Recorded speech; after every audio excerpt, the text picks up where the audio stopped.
Thank you for being here this morning. I am Representative Andrew Clyde from Georgia 9, and I am pleased to be joined by Representative Louie Gohmert from Texas 1, and our counsel, former Deputy Secretary of the Department of Homeland Security, Ken Cuccinelli. In bringing suit before the United States District Court for the District of Columbia to challenge Speaker Pelosi's unconstitutional and partisan rule, House Resolution 73. This rule is used to intimidate and fine only Republican members of the House of Representatives. Speaker Pelosi continues to play political games rather than engaging in genuine leadership to help solve the problems of the American people. And our lawsuit marks the beginning of the end of just one aspect of her authoritarian conduct. House Resolution 73, passed solely by Democrats without a single Republican vote, unlawfully detains members from engaging in their duties to those they represent, in clear violation of Article 1, Section 5, and Article 1, Section 6 of the Constitution, and seeks to fine Republicans in violation of the 27th Amendment. It is clear to me that the intent of the Speaker is to gain improper influence over the actions of the minority Republican Party and to further Speaker Pelosi's false political narrative that, and I quote, "the enemy is within the House of Representatives." House Resolution 73 is a failure of logic, built upon a foundation of Democrat lies that say Republican members and their voters are dangerous domestic terrorists. In fact, the acting chief of the U.S. Capitol Police, Yogananda Pittman, reported to House Republican conference members in a security briefing on February the 24th that there existed no known intelligence from any source that any member of Congress was a threat to any other member, thereby revealing that the use of magnetometers as a condition of access to the House floor was truly political grandstanding by the Speaker and a clear violation of the Constitution. Not only is this screening requirement without any security-related purpose, it has been used numerous times to prevent Republican representatives from reaching the House floor in time to vote, thereby actually depriving millions of Americans of their elected representation in Congress. The House rule is an active, ongoing attack on our democracy. Therefore, I chose to oppose this violation and to do everything within my power to expose House Resolution 73 for the danger it poses to our republic. Step one was to intentionally bypass the security check in order to obtain the legal standing necessary to be successful in a court challenge. This lawsuit is step two. I served 28 years as a Navy officer, including 3 overseas combat tours, defending our freedoms, our liberty, the American way of life, and most importantly, our Constitution. My commitment to that oath is as strong today as it was when I was commissioned, and I will continue to defend her right here in Congress. House Resolution 73 is being used by the Democrats to selectively and punitively harass duly elected members of the Republican opposition party. Even in the face of this egregious treatment of fellow members of the Republican Party, I respectfully worked with the House Ethics Committee to appeal these fines and to resolve this issue cordially and professionally, as did my fellow Republican colleagues who were also harassed. Unfortunately, the committee's Democrat wing has chosen a partisan and prejudiced path in its review process. Our nation was founded on the principle of innocent until proven guilty, and a person cannot be fined and have their salary forcibly taken without due process of law. But not so with Speaker Pelosi's Ethics Committee under House Resolution 73, where you are assumed guilty until you prove yourself innocent. This is simply un-American. In any normal court, anything less than a unanimous verdict would be cause for either a mistrial or a hung jury, and no fine would be levied. Even in an impeachment, it requires a majority vote to impeach in the House and a 2/3 or greater vote in the Senate to find for anything other than innocence. Again, not so for Pelosi's Ethics Committee under House Resolution 73, where a simple tie vote is a cause for a fine to be levied. In baseball, a tie goes to the runner, and on the House floor, a tie vote does not advance a bill, it fails. So why does a tie vote advance a fine? Because in Speaker Pelosi's House Resolution 73 game, a tie goes to the Democratic Party and a fine goes only to the Republicans. This is a direct assault on a foundational legal principle of our republic, and it should cause great alarm in all of us. The Republicans on the Ethics Committee stayed true to the Constitution and opposed this unconstitutional rule in every appeal brought before them to date, whether Republican or Democrat. But it has been disappointing to watch the Sergeant at Arms fail to issue a fine to Speaker Pelosi after incontrovertible video evidence showed that she violated her own rules. It was just as disappointing to witness Ethics Committee Democrats switch their vote and pardon their own whip, Jim Clyburn, for his violation in a biased, rubber-stamped flip-flop. The flagrantly unequal treatment and targeting of Republican members is hypocritical and sets a very dangerous precedent. I will not stand for it. I came here to serve the people of the 9th District of Georgia, and I will not be deterred by Speaker Pelosi's political posturing and abuse of power. In the spirit of defending the Constitution from this abuse, I am proud to have filed this lawsuit with my friend, Congressman Gohmert. We will seek our justice in court, as there is none to be had in the people's house under the corrupt rule of Speaker Pelosi. With that, I yield to my friend, Congressman Gohmert, for his remarks. Thank you. We do appreciate you being here today because this is a very important action that we're taking. To follow up with what Representative Clyde said, what is this rule about? Since we know the Chief of Capitol Police said there's no intelligence from any source that any member of Congress is a threat to any other, it's about optics to the Speaker and those around her. It's not about doing the people's business. It's about keeping people with a different point of view from doing their business. And in fact, as a follow-up, we've been notified that we have to start providing information on who visits us and what their topic is about. Well, this is covered by speech and debate protection. And as soon as the Speaker starts telling us and shows us her records on everybody she meets with, then we'll start showing her information about everybody we meet with. So what is this about? It's about power, and we as Republicans have not stood up to the abuses from Democratic leadership. And I know some of you might say, well, you know, Jim Clyburn got fined. Well, yeah, and then they fined Hal Rogers so they could do a prisoner exchange so that no Democrat still has been fined for violating the metal detectors. I didn't even violate the metal detectors. I went satisfactorily through the metal detectors on the day in question, February 4th, the same day that the Speaker violated the metal detectors going to the House floor. Well, I went through satisfactorily, sat on the floor, I don't know, an hour or so, and then I went, and there's no metal detector between the House floor and the members only restroom. Police are in there all day. It's not like there's a tank on the toilets where somebody could leave a gun like The Godfather. They're in there inspecting all day long. And I come out, and for the first time, they said, oh, we need to warn you. And I said, no, you saw me. You saw where I went. It's just right there. You've now done this before. No need to do it again. I've already been through the metal detectors. And I get fined. And they ignore Democrats that we have witnesses that have walked through and continued to walk and not stopped.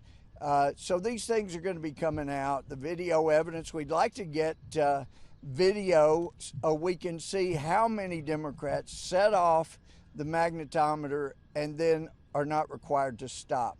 But one thing is clear, it is not equal enforcement of the rule, and so that's another reason to file this lawsuit. The 27th Amendment indicates, as Representative Clyde said, you can't vary somebody's income the same session you change the rule or law, and that's exactly what they've done. Normally it was expected that would apply to giving raises, but it also applies to an abusive speaker that decides to ram through a rule like this and prevent people from doing their jobs. Why do I say that? It's because it has intentionally prevented Republicans from voting. A number of different Republicans have gotten in there only to be denied the chance to vote. I know Jeff Duncan, I saw him stick his card in. The vote is still going on, and before he got his finger down to vote, the vote was stopped. You say, well, but those are timed. The Speaker has exclusive decision-making powers to decide when the vote closes. So when you have that kind of power in a Speaker, and you can delay Republicans from coming in and not enforce it against Democrats, you have a formula for a third world theocracy, oligarchy. This is insane. This is not the way Congress is supposed to work, and that's why this kind of stuff has never been done. Even in the 1920s, when the Speaker had taken all the power to himself, that was not allowed to stand because a part of the majority said, we can't allow this kind of concentration of power in the Speaker. But even then, unlike today, you didn't have a Speaker violating the Constitution. So we've gone to the courts, and look, we know that normally courts have an aversion to getting involved in the legislative process, but the trouble is, if the courts do not get involved and take a stand and say, we don't care who you are, Speaker or otherwise, you cannot prevent the 700,000 or so that sent a representative up there from getting to the floor to vote. And so it's necessary to have the court step up because of the abuses of this majority. And again, what is it all about? It's about optics. The only reason for putting magnetometers up there to get into the House floor is for optics. It's continuing this thing like the president, Speaker say it's the worst attack on democracy since the Civil War. Even Christopher Wray, that bends over backwards to help the Democrats and to hurt Trump, even he, when asked last week, is this the worst attack on democracy since the Civil War, he had to say, he's under oath, it would have been too big a lie to say otherwise. Look, those of us that remember 9/11 know there's not much worse of an attack you could have than that. So that's been their words, that's been their play. They put up the fence. Well, there was no need for that.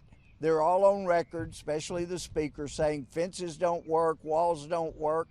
So either there was a lie to say fences don't work, or it's the worst hypocrisy you can find around this place to say they don't work and then put two of them around this area. So it's time for the courts to step in before the Constitution is completely obliterated by the Speaker and say we are in a democratic republic, and that means to protect that ongoing structure of government, we have got to tell the Speaker, you can't do this. And I yield to my good friend Ken Cuccinelli, and we're so thrilled that he was representing us. Thank you. Good morning. It's an honor to represent Congressman Clyde and Congressman Gohmert. I'm here with my co-counsel Trey Mayfield as well, and I'm going to make 4 comments. First, this is not the first time that Congressman Clyde has engaged in meaningful fights that he didn't start before he was in Congress. The IRS came after him to bully him, an owner of a gun shop and armory, and to their surprise, I'm sure he fought back and won. And he's fighting back against another bully today. And I think people would be more surprised in the case of Congressman Gohmert if he wasn't weighing in to fight this authoritarian behavior rather than that he is. There are 2 claims in this lawsuit. and I will do them in reverse order of their appearance in the Constitution. The 27th Amendment, the newest amendment to the Constitution, passed in 1992 with a rather interesting 200-year history, submitted by James Madison in the original Congress, and ultimately it became part of the Constitution. It bars the varying, it doesn't say raising, it says varying, compensation paid to representatives and senators until an intervening election. And at the time that was introduced, it was not just, as you heard, to provide additional accountability to voters with respect to salary increases, but in the founding period, salary reductions and the power to pay were used to gain political influence over members of Congress, and they had that history in the founding period. So there are reasons in both directions that James Madison submitted the 27th Amendment. And in a situation like this, where fines are levied on the salaries of members, they are varying the salaries of those members and thereby violating the text of the 27th Amendment. So that is one of the claims. The second claim is the violations in Article 1, Sections 5 and 6. In Section 5 of the Constitution, the House, a number of powers of the legislature are laid out. One of them is to discipline members for disorderly behavior. That is the two-word phrase, disorderly behavior. Nothing either of these gentlemen did was disorderly, and yet they have been fined for it. In Article 1, Section 6 is the more famous provision that bars arrest or detention of members of Congress on their way to do the business of Congress for reasons other than treason, felony, or breach of the peace. None of those has happened in any of these situations, and you'll see in the complaint a listing of other congressional representatives who missed votes because of the magnetometers that rely on House Resolution 73 as the authority for their placement, thereby offending that provision of the Constitution as well. So we are asking the court to enjoin the chief administrative officer from levying fines, the sergeant at arms from assessing fines, and also to return any fine dollars that by the end of this case have been collected, and to block further enforcement of House Resolution 73. And with that, we'll be happy to take some questions. Please identify yourself and your news outlet. Go ahead. Anyone? Hi, I'm Annie. I'm with CNN for Congressman Clyde. Congressman, on May 12th, you said, watching the footage of those who entered the Capitol and walked through Statuary Hall show people in an orderly fashion, staying between the stations and ropes, taking videos and pictures. You know, if you didn't know the TV footage was a video from January the 6th, you would actually think it was a normal tourist visit. Do you still believe January 6th is a normal tourist visit day? Let's stick to the topic here of this news conference, and that is the filing of this lawsuit against House Resolution 73. Thank you.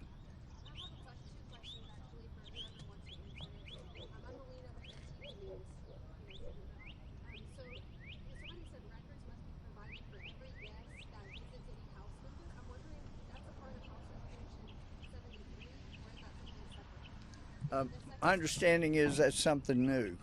Once she got away with the magnetometers for no basis in fact for putting them up, then why not go ahead and violate speech and debate protections? That had to be the thinking. Let's see how far we can take power away from representatives. So that's one of the reasons we've got to step up now and get court sanctions against this further breach of our constitutional rights. Well, it doesn't, my understanding, it doesn't say sign in, but we have to report who's coming and what their topic is.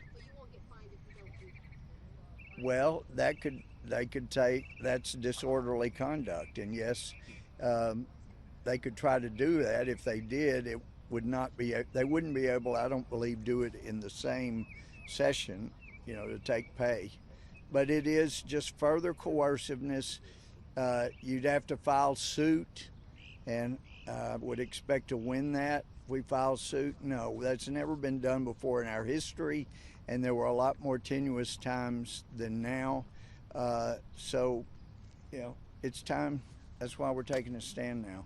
Second question, you said it was not equal enforcement. Can you give some examples of how it hasn't been equal? I know you guys Well, it's only Republicans that have been fined, and there will be witnesses come forward and say they watched Democrats walk through, set off the magnetometer, and not be required to be wanded. And I don't know of any Republicans that have been allowed to just walk through and set off the magnetometer and not be required to come back. So that happens. It's not equal.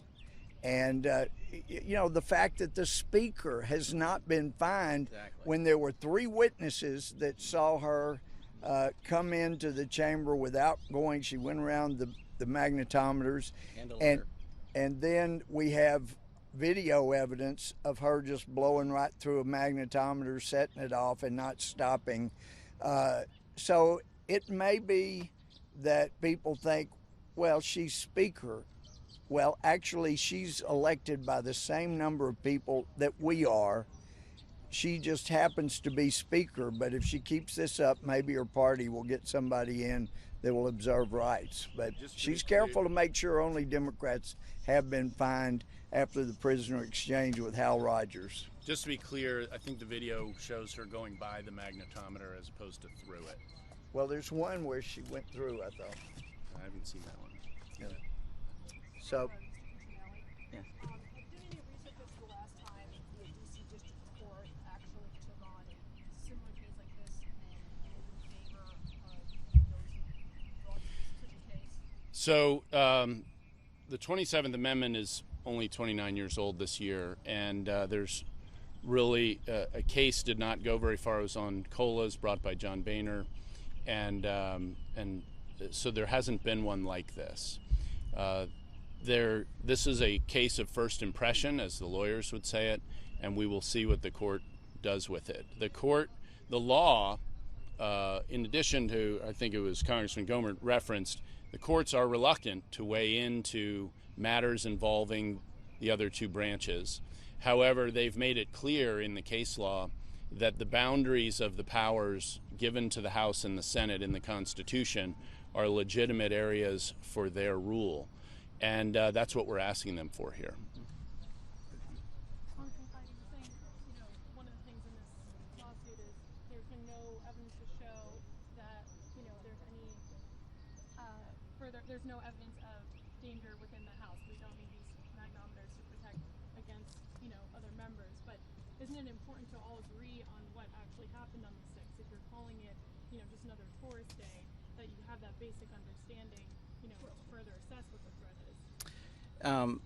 I believe it was the acting chief of police, Yogananda Pittman, who specifically said in a Republican conference on February the 24th that there was absolutely no evidence, no information from any source that said any member was a threat to any other member, and only members are allowed on the House floor. So, other than a few select staffers. So there is no reason whatsoever for the magnetometers. But listen, if you have evidence that members were a threat to other members on January 6th, then your question would have legitimacy. But since we're not aware of any evidence that any member was a threat to another member on January 6th, then it doesn't apply here. This is about members going on to the House floor. This isn't about people that are not supposed to be on the floor going into the House chamber. That's not the issue. Magnetometers, wouldn't have made a difference on January 6th. We needed more law enforcement. And again, optics came into play, as the Sergeant-at-Arms famously said. He turned down the offer of National Guard for January 6th by the president for one reason: optics. They could have saved this whole thing from happening if they had had a show of force on January 6th. But the Speaker, the Sergeant-at-Arms, they were all about politics, not about saving the people inside. and look what they've done with it since then. So then Thank it's you. not a normal, it wasn't a normal Tory save. It needed that level of show of force. Again, let's stick to the topic here, okay? And that is the lawsuit against the magnetometers. Congressman Jamie Milbank from the Washington Post. How much are you paying Mr. Cuccinelli, or is it pro bono? It is not pro bono, and I think that's between attorney and client privilege. I see. It is not pro bono. Can you say where the funds are coming from?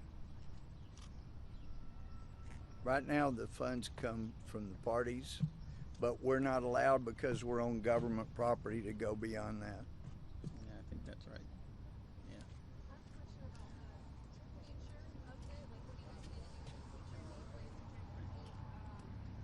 Okay. In the past, did you purposely violate it just to see if you get this lawsuit settled? And do you plan to keep that in the future? And also, can you give a specific example of how you violated it and why that you think that's a violation of rights? Well, first, step number 3, okay, is to win this thing.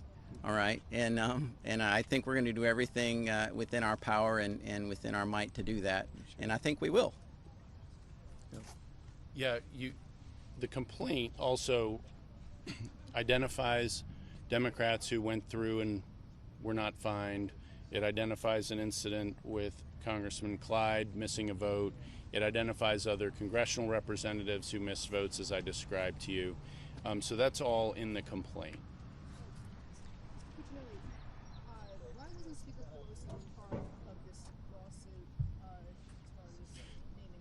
So the way the law works is that this is seeking an injunction, which is how you contend with an unconstitutional action of government.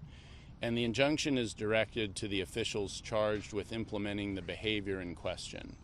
And the Sergeant at Arms is directed in House Resolution 73 to assess the fines, and the Chief Administrative Officer is the person charged in House Resolution 73 with taking the fine money from the members. So they both obviously report to the Speaker. She is in charge of the administration of the House. She's the only member of the House constitutionally charged with duties other than legislative representation.